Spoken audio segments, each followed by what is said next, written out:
குளிர்பானம்னா யாருக்கு தான் பிடிக்காது? அப்படி சந்தையில எக்கச்சக்கமான பிராண்ட் இருக்குது. அந்த பிராண்டுகள்ல எல்லாத்துலயுமே இத பேச வச்ச ஒரு பிராண்டா மாத்திருக்கிறாங்கன்னா சும்மாவா? குடிச்சா கொக்கோ கோலாவ தான் குடிப்பேன் அப்படின்னு சொல்லி வாடிக்கையாளர்கள பேச வைக்கிறதுக்கு இந்த கோகோ கோலா பிராண்ட் என்ன ட்ரிக்க யூஸ் பண்ணாங்க அப்படின்னு சொல்லி இந்த வீடியோல நாங்க பார்க்க போறோம்.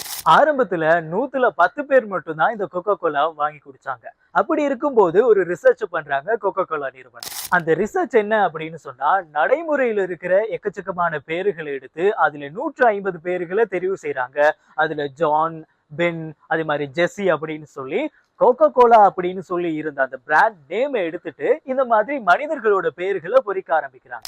இப்படி இருக்கும்போது இந்த பசங்க எல்லாம் என்ன பண்ணாங்க அப்படின்னு சொன்னா, தன்னோட பேர் மட்டும் இல்லாம தன்னோட ஃப்ரெண்டோட பேரு, தன்னோட கிரஷோட பேரு இருக்கிற கொக்கோ கோலா பாட்டில வாங்கி அவங்களுக்கே கிஃப்ட் பண்ண ஆரம்பிச்சாங்க.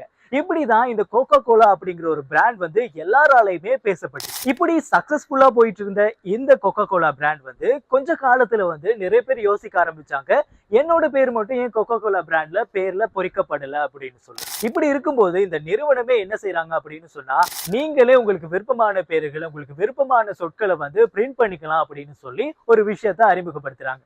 இது மால்கள்ல, அது மட்டும் இல்லாம பெரிய பெரிய கடைகள்ல வந்து அறிமுகப்படுத்துறாங்க. அப்படி இருக்கும்போது நம்ம பசங்க எல்லாம் என்ன பண்ணாங்க அப்படின்னு சொன்னா, ஐ லவ் யூ, அதே மாதிரி வில் யூ மேரி மீ, இந்த மாதிரியான சொற்களை வந்து தாங்களே பிரிண்ட் பண்ணி அந்த கோகோ கோலா பாட்டில்களை வந்து அவங்களுக்கு விருப்பமானவங்களுக்கு, நெருக்கமானவங்களுக்கு கிஃப்ட் பண்ண ஆரம்பிச்சாங்க, ப்ரப்போஸ் பண்ணவும் ஆரம்பிச்சாங்க. இப்படி பண்ண இந்த ட்ரிக்கால வந்து கோகோ கோலா அப்படிங்கிற ஒரு பிராண்ட் வந்து எல்லாராலையுமே பேசப்பட ஆரம்பிச்சிச்சு அப்படின்னே சொல்லலாம். இதுதான் கோகோ கோலா பிராண்ட் வந்து இப்ப வரைக்குமே மிகப்பெரிய பிராண்டா சந்தையில இருக்கிறதுக்கு ரொம்ப பெரிய முக்கியமான காரணம் அப்படின்னே சொல்லலாம். அவங்க பண்ண இந்த மார்க்கெட்டிங் ஸ்ட்ராட்டஜி தான் இப்ப வரைக்கும் சந்தையில கோகோ கோலா அப்படின்னு சொன்னா அசைக்க முடியாத குளிர்பான நிறுவனமா இப்ப வரைக்குமே இருக்கிறாங்க. இப்போதைக்கு உலகளவுல 200க்கும் மேற்பட்ட நாடுகள்ல கோகோ கோலாவோட பிராண்ட் வந்து பிரான்ச்சஸ் ஓபன் பண்ணியிருக்காங்க.